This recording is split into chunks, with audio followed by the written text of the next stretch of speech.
What up, y'all? This is Patrick Hayes, and today I want to talk about how to manifest your intentions by developing greater inner clarity and inner wholeness.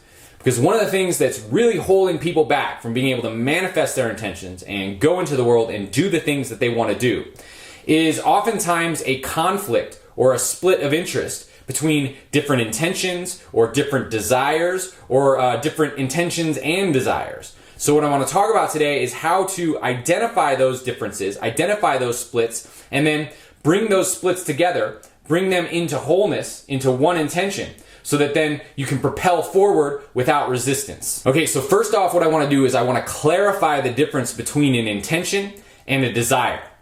Now, an intention is something that you use will to achieve. It is something that is, you could say, more cognitive, right? You set an intention and you have a specific idea about what you want to do, and then you use your will to move towards that intention. Now, a desire is something that you don't necessarily need to create an intention for. The desire is more like a magnet. You don't need to use your will or create an intention, but it's something that pulls you towards it, right? So it's just a desire and it pulls you. So intention requires will, and desire is more like a magnet. Now, intention over time can modify a desire. It can change your desire body. And this is done by creating a strong intention and using your will in order to follow through on that intention. And then reaping the rewards of whatever that behavior is and focusing on those rewards until you develop a desire for those rewards. Great example of this is exercise. So a lot of people have a lot of resistance. They don't have a desire to exercise, but they have an intention to exercise. But what happens is, as they set that intention and they continue to use their will to follow through on that intention, over time, they start reaping the benefits of the exercise and start feeling good, and it becomes easier and easier, and then eventually it becomes a magnet because they actually have a desire to exercise. Now, that desire wasn't there before, but through intention and through the act of will, and then through the reaping of the benefits of living up to that intention, they develop a desire to exercise. And then at that point, their intentions and their desires are aligned. And that's the point you want to get to. You want to have a clear intention, so you don't want your intentions split, and you want a clear desire that is in alignment with your intention. And that's when you dissolve resistance and you can move towards the things that you want to do in life. Now, you don't always have to create a completely new desire. Sometimes you can just redirect the desire that you have into a new direction. You can use intention to do this. So what you're doing is you're actually using your intention to modify your desire body. Now, here's the thing. You can't always dissolve a desire. Meaning, like, you might have the desire to just sit on the couch. So that might be a desire that conflicts with your intention to go to the gym. But what happens is when you set that intention, you build momentum, and you start celebrating the rewards of exercising and reaping the benefits of that, you develop another desire that eventually becomes stronger than your desire to just sit on the couch and not go out. Now, that desire to sit on the couch might not go away, but if you have a stronger desire to exercise, then your actions will be in accordance with your intention to exercise. And it will become easier and easier to do that. And eventually, maybe the other desire will dissipate, right? And you won't feel a desire to just sit around. But especially in the beginning, it's about developing a stronger desire to match your intention so that your desire to just sit on the couch doesn't overwhelm your desire to go out and exercise. Now, depending on your intention, you may have to work a bit in order to really anchor the reward. See, some things don't necessarily have a really tangible reward. Now, exercise has a tangible reward because you feel good after you exercise. It boosts endorphins and you feel somewhat euphoric. But say something like doing service for other people, depending on who you are, it may not necessarily give a very tangible reward. You may work really hard and give something away and feel like, okay, like that was great in a certain sense, but I'm, not really feeling like a euphoria right now, especially if you don't see the face of the people that you're helping. So how do you develop a tangible understanding and an anchoring of that reward? Well, in those kinds of situations, you have to be creative. So what you have to do is you have to really focus on the sense of well-being that you feel by helping people.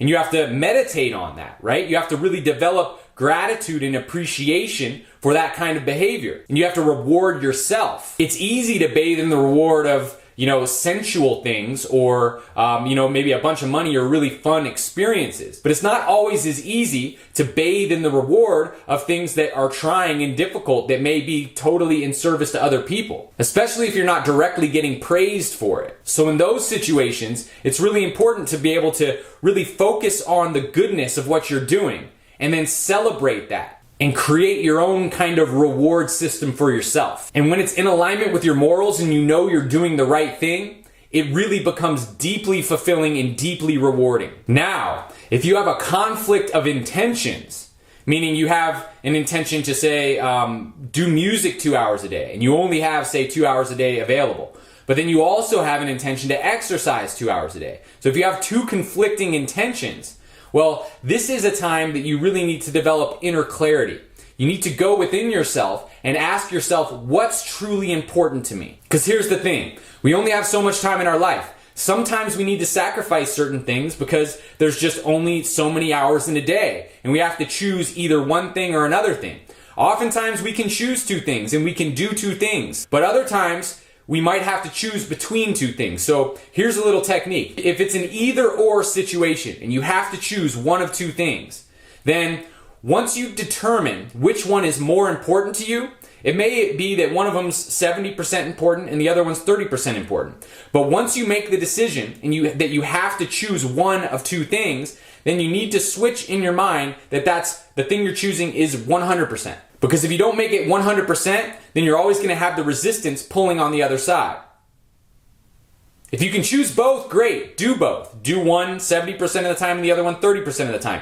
But if it's an either or, you have to go 100% on your choice. But a lot of intention clarifying really is bringing things into harmony or bringing things into balance. Oftentimes we have conflicting intentions like, I want to be of service, but I want to take care of myself. Right? And we can get too far to either one of those sides to the point where we're not taking care of ourselves or we're not being of service, right? So a lot of it is about balancing conflicting intentions. You may have an intention that you want to start a YouTube channel, but you might also have an intention that you want to spend more time with your son. And these two things might not always be harmonious. So it's really about clarifying what your true intentions are, meaning clarifying what's truly important to you, and then allocating your time and allocating your effort and clarifying your intention to match your deepest values. And this requires a lot of self-introspection. See, a lot of people are not willing to take the inventory. A lot of people have a lot of conflicting intentions and conflicting desires, but they don't actually address these things. They're not being introspective and exploring themselves and asking themselves those important questions like, what is truly important for me here? What is truly important for the world here? And then making decisions accordingly to defragment the discrepancies in their intentions. So don't avoid the task of inventory taking. It's really, really powerful, and sitting down and writing out your values can be a really, really powerful lesson. This goes for desires also. There's a lot of people that have conflicting desires all the time that they don't actually bring to their conscious awareness. So they have the desire to be a good person, but they also have the desire to be a dominating force, an overwhelming force. And these two intentions conflict with each other. And they might not be willing to admit that they have the desire to be a dominating force, right? And that's what you call a shadow. So taking inventory of what your desires are without judging yourself for it. Listen, we're not always in control of our desires. And how we got them oftentimes is it can be imparted onto us by the world. It's not always our stuff. But these desires can sometimes be seeded at a very young age, and they're not necessarily something that's easy to get rid of. Some of these desires are just natural biological instincts that have expressed in a way that could be a little bit pathological or non-harmonious. But you don't judge yourself for that. You just take inventory. What are my desires? Do I have desires that are out of alignment with what I would like them to be, with what I'd like to intend? And if so, take inventory of that and then work with your intention to build a magnet to a higher intention by cultivating a desire for the reward that you get from acting in accordance with that higher intention. It's very common that people are whipped around by a whole slew of different conflicting desires, and that prevents them from actually being able to move forward in a cohesive and direct way. So the first step is really taking inventory, taking stock of what is going on inside of you. What are all of your intentions? What are your deepest values? Write them down.